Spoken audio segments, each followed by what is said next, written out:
नमः ज्योतिर्गणानां ततये दिनादित्तये नमः। गुरुर्ब्रह्मा गुरुर्विष्णुः गुरुर्देवो महेश्वरः गुरुः साक्षात् परब्रह्म तस्मै श्री गुरवे नमः। परमात्मा की कृपा से अत्यंत सौभाग्य का अवसर है। उपनयन संस्कार स्वामी बनमाली जी महाराज के आश्रम पर हमारा भी सौभाग्य है। कई वर्षों के बाद पुनः आने का अवसर प्राप्त हुआ। इसके पूर्व इसी स्थान पर हम लोगों ने लगभग 10 या 11 वर्षों तक सत्संगी यज्ञ का संपादन किए और बहुत ही आनंद की अनुभूति होती थी। घर के जैसा वातावरण और कहना नहीं चाहिए, लेकिन जो यजमानों के यहाँ नहीं व्यवस्थाएँ होती थी उससे अधिक व्यवस्थाएँ यहाँ रहती थी और ब्राह्मणों का बहुत ही सत्कार होता रहा। कि भगवान की कृपा है और स्वामी बनमाली जी का आशीर्वाद है। उनका स्नेह हम लोगों के ऊपर सदैव रहा और स्कूल के गुरुदेव यहाँ विराजमान हैं, उनका भी प्रतिवर्ष आशीर्वाद मिलता रहा। और पुरोहित जी महाराज हमारे समीप में बैठे हैं, आपका भी सानिध्य रहता रहा। वो स्मरण मात्र है। और गाजियाबाद से पधारे हुए स्वामी जी महाराज, स्वामी गिरी से आनंद जी महाराज जी को प्रणाम और नमन। आपकी उपस्थिति प्रार्थनीय रही और आप सादर उपस्थित हुए। ये बटुक का सौभाग्य है और इस परिवार का भी सौभाग्य है। सभी विद्वानों आचार्यों जो उपस्थित हुए, सबकी सन्निधि में आज बटुक का उपनयन संस्कार संपन्न हुआ। स्वामी बनमाली जी का आग्रह था कि ये गोपवीर के संदर्भ में कुछ बटुक को बताया जाए और ये हुआ कि बटुक के माध्यम से और लोगों को भी जानकारी मिले। मैं बताना चाहूँगा कि समाज में उपनयन को लेकर इतनी विकृति फैली हुई है। प्रायः ब्राह्मण परिवार में जब देखा जाता है तो कहते हैं हमारा उपनयन तो विवाह के समय होता है। यह एक तरह से ब्राह्मण कुल के लिए कलंक जैसा है, क्योंकि ब्राह्मण बालक का उपनयन संस्कार 8 से 11 वर्ष के बीच में, वैसे तो 8 या 9 वर्ष में हो ही जाना चाहिए और 11 साल तक उसका गौड़ काल होता है। तो 8 से 11 वर्ष तक में ब्राह्मण बालक का उपनयन संस्कार हो जाना चाहिए। अब यहाँ कुल परंपराएं बाधिका बनती हैं। लोग जो है कहते हैं जब विवाह होगा तभी उपनयन संस्कार करेंगे। उपनयन संस्कार अगर विवाह में किया जाता है तो उसके जो नियम निर्देश, उनके जब तक का जो फल मिलता है वो नहीं हो पाता। इसलिए जो हमारी बातों को सुन रहे हैं और सुनकर अन्यत्र भी प्रसारित करें कि सब लोग ये कुपरंपरा का त्याग करें कि हम विवाह में उपनयन संस्कार करेंगे। सबको चाहिए कि 8 से 11 वर्ष के मध्य में ब्राह्मण बालक का उपनयन संस्कार कर देना चाहिए।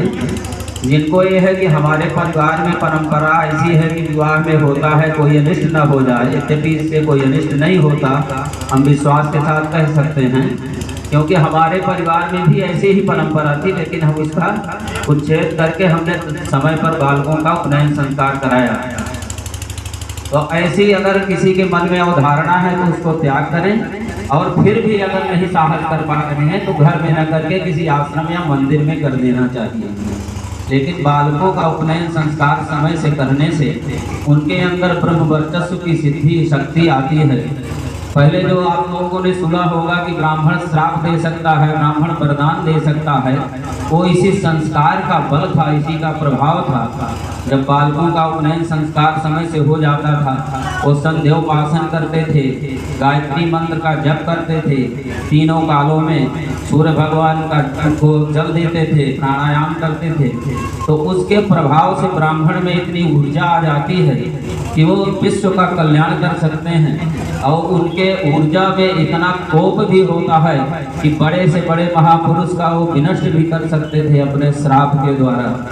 इसलिए हम लोगों का जो पतन हुआ है वो प्रायः इस संस्कार के त्याग के कारण कुछ पतन दिखाई पड़ रहा है। चाहे कलिकाल का प्रभाव समझें, चाहे जैसा भी, तो हम लोगों को सचेष्ट होकर इसका पालन करना चाहिए कि ब्राह्मण बालकों का समय से उपनयन संस्कार अवश्य कर दें और उनको इस संस्कार के बारे में योजित करें कि आगे क्या करना चाहिए। बिना संस्कार के किसी भी जब तक श्रौत स्मार्त कर्म में प्रवृत्त नहीं हुआ जा सकता।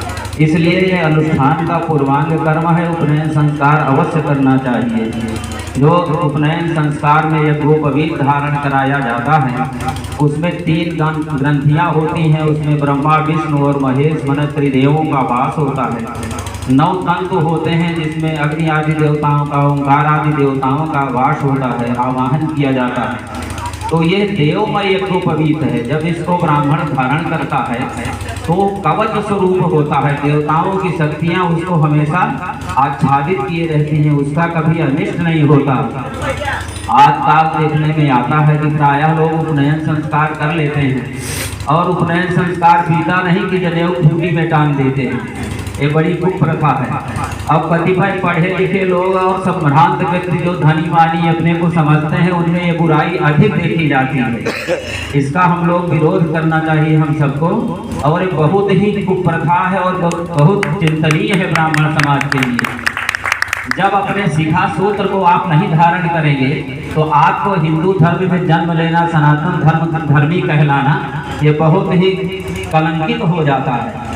हर व्यक्ति अपने यूनिफॉर्म को धारण करता है, अपने चिन्ह को धारण करते हैं और हम अपने चिन्हों का त्याग करते जा रहे हैं। कैसे कोई जानेगा कि हिंदू हैं, कैसे सनातनी हैं, कैसे ब्राह्मण हैं, क्षत्रिय हैं, वैश्य हैं। और भी एक कुप्रथा हमारे यहाँ प्रचलित है कि ब्राह्मण बालकों का तो यदा कदा विवाह में या जैसे भी उपनयन संस्कार हो जाता है, लेकिन क्षत्रिय और वैश्य तो बिल्कुल उपनयन संस्कार भूल ही गए हैं। उनको लगता है कि हमें करने नहीं चाहिए, जबकि क्षत्रियों, ब्राह्मण, क्षत्रिय, वैश्य तीनों द्विजाति कहे गए हैं और द्विजाति को वेद का अधिकार है और तीनों वर्ण को उपनयन संस्कार, वेदारंभ संस्कार करना चाहिए, उपनयन कराना चाहिए, वेद पढ़ना चाहिए और श्रुति स्मृति में उनकी गति होनी चाहिए। यह कुप्रथाएं हैं, सब इनका त्याग करें और ब्राह्मण, क्षत्रिय, वैश्य तीनों वर्ण उपनयन करें। और हम आप सबसे आग्रह करेंगे कि आपके संपर्की जो भी हों